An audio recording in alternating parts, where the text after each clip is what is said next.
बिस्मिल्लाहिर्रहमानिर्रहीम। आज का हमारा टॉपिक है head to tail rule. Physics में ये बहुत ही इम्पोर्टेंट टॉपिक है। आगे एफएससी और इससे नेक्स्ट लेवल में भी इसका नॉलेज होना बहुत ज़रूरी है, क्योंकि इसके रिलेटेड बहुत से क्वेश्चंस आपको करने पड़ते हैं। तो हेड टू टेल रूल जो है, इसको समझने के लिए हमें 4 पॉइंट्स का पता होना चाहिए। हेड टू टेल रूल में 4 पॉइंट्स इस्तेमाल होते हैं, यानी हेड टू टेल रूल को समझने के लिए आपको इन 4 पॉइंट्स का पता होना चाहिए। तो चलिए उस तरफ चलते हैं हम।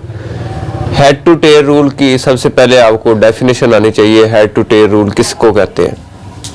Head to tail rule vectors को ग्राफिकली जमा करने का एक तरीका है। वेक्टर्स को ग्राफिकली किस तरह लिखते हैं, ये हमने कुछ इस तरह से ड्रा करना होता है वेक्टर को, जिसमें एक सीधी लाइन ड्रा की जाती है और उसके आगे एक एरो का निशान लगाया जाता है। इसको क्या कहते हैं? वेक्टर का ग्राफिकल इजहार। ये एक मुख्तसर क्वेश्चन भी है कि वेक्टर्स को ग्राफिकली कैसे रिप्रेजेंट किया जाता है। तो वेक्टर को ग्राफिकली एक सीधी लाइन के जरिए से ज़ाहिर किया जाता है और उसके आगे एक तीर का निशान, एरो का निशान लगा दिया जाता है, जो कि उसकी डायरेक्शन को जाहिर करता है। तो जो करें इधर, तो सबसे पहले आपको डेफिनेशन आनी चाहिए वेक्टर्स की कि हेड टू टेल रूल के मुताबिक हम वेक्टर्स को किस तरह से ऐड करेंगे। तो उसके बाद हेड टू टेल रूल की आगे क्या तरतीब होगी उसको वेक्टर्स को ऐड करने की। तो सबसे पहले आपने एक मुनासिब स्केल लिख लेना। अब ये मुनासिब स्केल क्या है?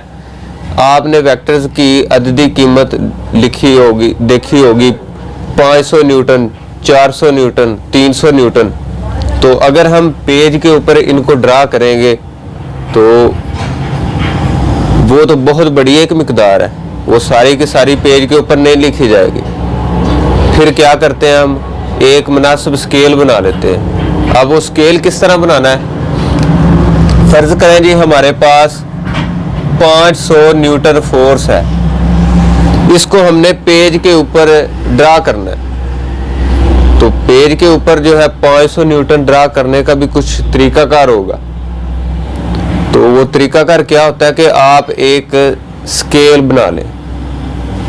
जैसे न्यूटन है, इसको हम सेंटीमीटर में जो है रिप्रेजेंट करेंगे पेज के ऊपर। तो हम क्या कहते हैं जी, फर्ज करें 100 newton is equal to 1 centimetre. तो स्केल पे आपने वो निशान लगे देखे होंगे सेंटीमीटर के। तो 1 सेंटीमीटर जो होगा वो 100 न्यूटन के बराबर होगा। तो इसी तरह 500 न्यूटन जो होगा वो 5 सेंटीमीटर के बराबर होगा।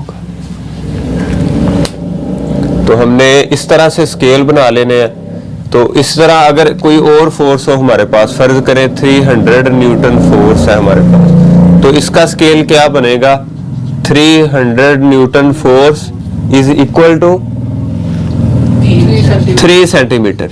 तो इस तरह से हम सबसे पहले स्केल बना लेते हैं मुनासिब। अगर स्केल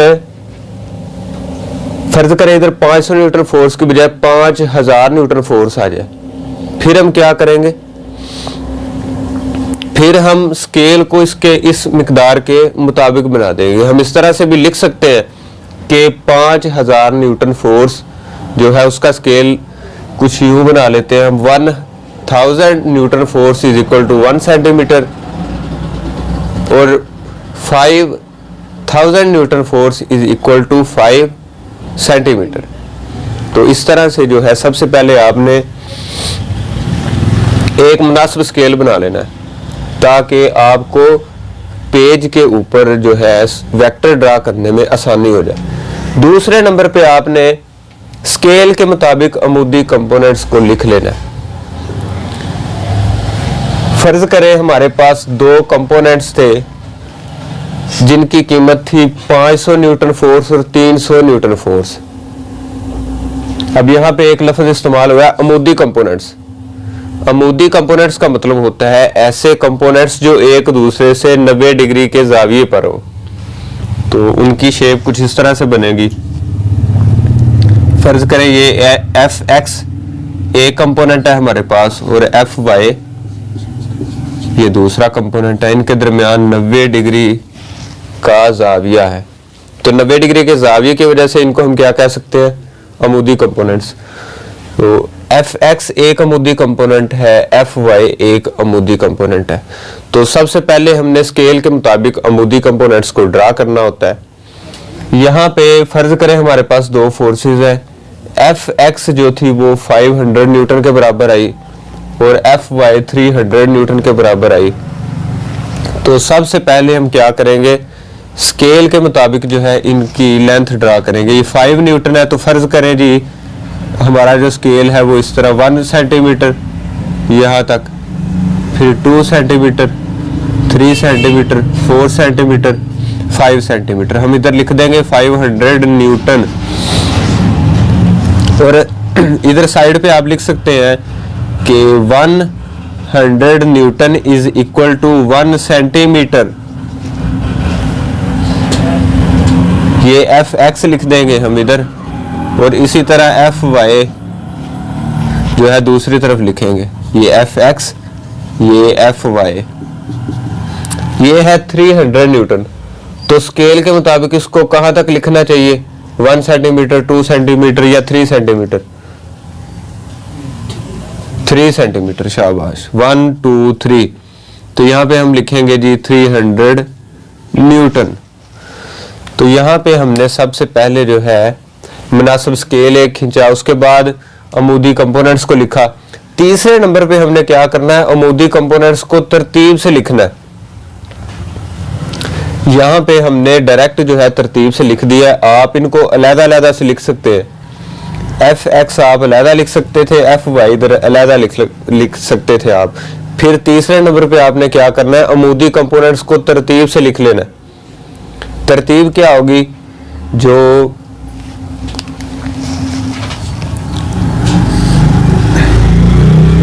यहाँ पे एफ एक्स वेक्टर इसकी जो लेंथ होगी वो पहले स्केल के मुताबिक ही लिखेंगे।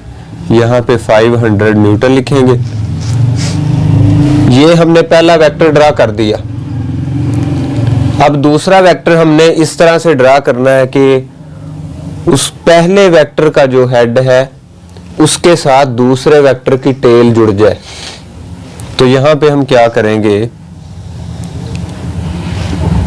ये एफ वाई ये दूसरा वेक्टर है।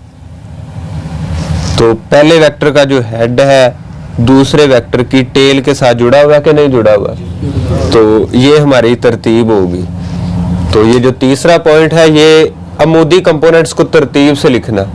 तो तरतीब से इस तरह से लिखना है कि पहले वेक्टर का जो हेड है दूसरे वेक्टर की टेल से जुड़ जाए। चौथे नंबर पर है रिजल्टेंट वेक्टर लिखना। रिजल्टेंट का मतलब होता है कि दो या दो से ज्यादा वेक्टर्स को जब हमने जमा किया है तो उनका नतीजा जो निकला है, उनको जमा करने के नतीजे में जो वेक्टर हमारे पास फाइनली आया है उसको हम क्या कहते हैं, रिजल्टेंट वेक्टर। यहाँ पे एक वेक्टर था एफ एक्स, दूसरा वेक्टर था एफ वाई, और इन दोनों को जमा करने से एक नया वेक्टर बनेगा। फर्ज करें हम उसको एफ का नाम देते हैं। अब रिजल्टेंट वेक्टर को किस तरह से ड्रा करना होता है आपने ये जरा समझ ले। रिजल्टेंट वेक्टर को आप इस तरह से ड्रा करते हैं कि पहले वेक्टर की टेल आखिरी वेक्टर के हेड से जाके मिल जाती है। तो ये टेल है पहले वेक्टर की, ये हेड है। तो यहाँ पे हम जब इसको मिलाएंगे सीधी लाइन में तो ये वाला जो वेक्टर बनेगा ये रिजल्टेंट वेक्टर होगा। दोबारा फिर समझ ले, रिजल्टेंट वेक्टर कैसे हासिल होता है, जब पहले वेक्टर की टेल को आखिरी वेक्टर के हेड से मिला दें तो फिर जो वेक्टर हमारे पास हासिल होता है उसको क्या कहते हैं, रिजल्टेंट वेक्टर। तो ये 4 पॉइंट्स थे हेड टू टेल रूल के मुताबिक वेक्टर्स को जमा करने के। पहले नंबर पे हमने मुनासिब स्केल ड्रा करनी है। यहाँ पे हमने 100 newton is equal to 1 centimetre और 500 newton is equal to 5 centimetre, ये एक स्केल ड्रा किया था। दूसरे नंबर पे स्केल के मुताबिक अमूदी कंपोनेंट्स लिख दिए जाते हैं। अमूदी कंपोनेंट्स कौन से होते हैं? जो एक दूसरे के 90 डिग्री ज़ाविये पे हो। तो यहाँ पे हमारे पास दो कंपोनेंट्स है Fx और Fy जो एक दूसरे से 90 डिग्री ज़ाविये पर है। तीसरे नंबर पे अमूदी कंपोनेंट्स को हमने तरतीब से लिख लेना है। तरतीब से किस तरह लिखेंगे? हम इन वेक्टर को इस तरह से लिखेंगे कि पहले वेक्टर का हेड दूसरे वेक्टर की टेल से मिल जाए। फिर चौथे नंबर पे रिजल्टेंट वेक्टर लिखना है हमने। रिजल्टेंट वेक्टर इस तरह से हम लिखेंगे कि पहले वेक्टर की टेल आखिरी वेक्टर के हेड से मिल जाए। तो ये हमारे पास रिजल्टेंट वेक्टर आएगा।